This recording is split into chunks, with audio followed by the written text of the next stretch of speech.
येणारी दिव्यांग पेन्शन योजना असेल किंवा श्रावणबाळ पेन्शन योजना असेल, वृद्धापकाळ पेन्शन योजना असेल किंवा विधवा पेन्शन योजना असेल, या सर्व निराधार बांधवांसाठी अतिशय महत्त्वपूर्ण एक अपडेट आलेले आहे। मार्च महिन्याच्या हप्त्याबाबत तर अपडेट आहेच, परंतु दिव्यांग बांधवांसाठी काही कागदपत्र जमा करण्याची गरज आहे। ती नेमकी कागदपत्रे कोणती असणार आहेत आणि ती कागदपत्रे तुम्हाला कुठे आणि कधीपर्यंत जमा करायची आहे, हीच इन्फॉर्मेशन आपण आजच्या व्हिडिओमधून पाहणार आहोत। त्यामुळे व्हिडिओ स्किप न करता शेवटपर्यंत पाहायचे। चॅनलवर पहिल्यांदा आला असेल तर अशाच महत्त्वपूर्ण आणि गव्हर्नमेंटच्या नवीन अपडेटसाठी चॅनल सबस्क्राइब करा, त्याचबरोबर शेजारील बेल आयकॉन सुद्धा ऑन करून ठेवा, म्हणजे असेच महत्त्वपूर्ण अपडेट तुमच्यापर्यंत रेग्युलर पोहोचत राहतील। तर नमस्कार, मी पूनम आणि तुम्ही पाहत आहात पुन्हा एक नवीन अपडेट। संजय गांधी निराधार योजनेअंतर्गत येणारे सर्वच निराधार बांधव म्हणजेच वृद्धापकाळ योजनेचे लाभार्थी, विधवा पेन्शन योजनेचे लाभार्थी, दिव्यांग पेन्शन योजनेचे लाभार्थी, श्रावणबाळ पेन्शन योजनेचे लाभार्थी, या लाभार्थ्यांसाठी जो मार्च महिन्याचा हप्ता आहे तो मार्च महिन्याचा हप्ता आज 13 मार्च 2026 पासून सकाळपासून जमा व्हायला सुरुवात झालेला आहे। प्रत्येक लाभार्थ्यांच्या खात्यामध्ये हा हप्ता आज सकाळपासून जमा व्हायला सुरुवात झालेली आहे।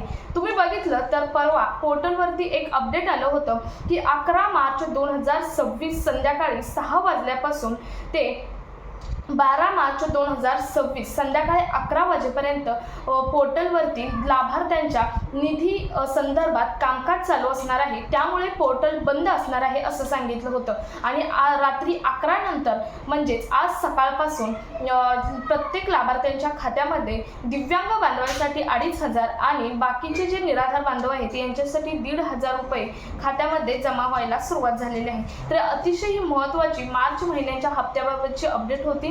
त्यानंतर पुढची अपडेट आहे ती म्हणजे दिव्यांग पेन्शन योजनेच्या लाभार्थ्यांसाठी, दिव्यांग पेन्शन योजनेचे जे लाभार्थी आहेत या लाभार्थ्यांसाठी एक दिव्यांग विभागाकडून एक महत्त्वपूर्ण अपडेट आलेली आहे। मागच्या काही दिवसापासून दिव्यांग सहाय्यक पोर्टल हे पोर्टल सुरू करण्यात आलेलं आहे। याची सर्व माहिती माननीय तुकाराम मुंढे यांनी सांगितलेली सुद्धा आहे। यावरती नोंदणी कशी करायची आणि हे पोर्टल काम कसं करायचं हे तुकाराम मुंढे यांनी लाईव्ह सांगितलेलं आहे। परंतु या पोर्टलवरती जरी तुम्ही नोंदणी केली तर तुम्हाला तहसीलदार कार्यालयामध्ये जाऊन काही कागदपत्रे जमा करण्याची गरज आहे।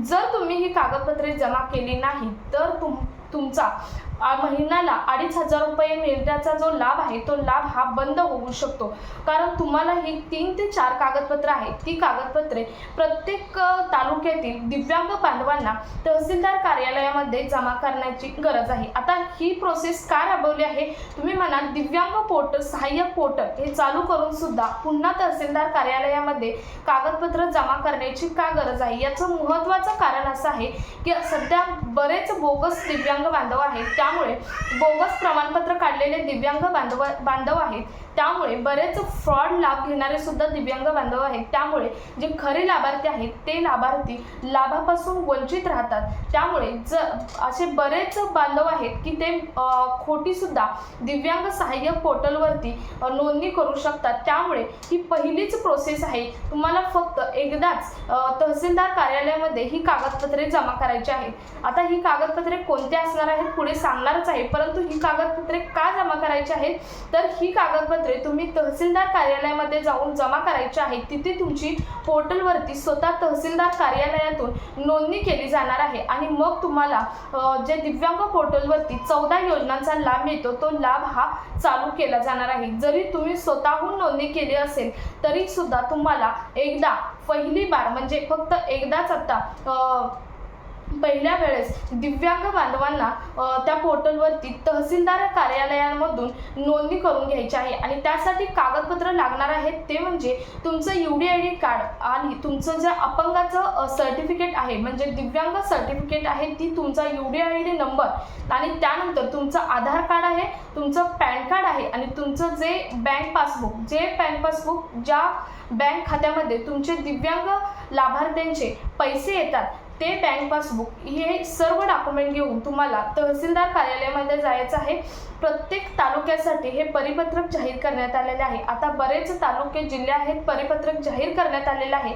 बऱ्याच तालुक्यांमध्ये हे परिपत्रक अजून आलेलंही नाही, परंतु लवकरच हे परिपत्रक सर्वच तालुक्यांमध्ये दिलं जाणार आहे। कारण प्रत्येक दिव्यांगांना सध्या ऑनलाईन पद्धतीने सुद्धा दिव्यांगांची पडताळणी चालू आहे आणि त्यामुळे ही एक प्रोसेस राबवली आहे की दिव्यांग सहाय्यक पोर्टलद्वारे खरा कोण लाभार्थी आणि खोटा कोण लाभार्थी हे दिव्यांग सहाय्यक विभागाला समजणार आहे। त्यामुळे दिव्यांग सहाय्यक पोर्टल लॉन्च करण्यात आलेले आहे, जेणेकरून तुम्ही यावरती एकदाच नोंदणी केली तर तुम्हाला कायमस्वरूपी 14 योजनांचा लाभ हा घेता येणार आहे। यावरती 14 योजना आहेत, त्यामध्ये बऱ्याच अशा योजना आहेत। तुम्हाला सायकलसाठी अनुदान असेल, तुमच्या विवाहासाठी अनुदान असेल, म्हणजे दिव्यांगांसाठी तुम्हाला माहित आहे बऱ्याच योजना आहेत आणि या योजनांसाठी तुम्हाला दिव्यांग सहाय्यक पोर्टलवरती नोंदणी करायची आहे।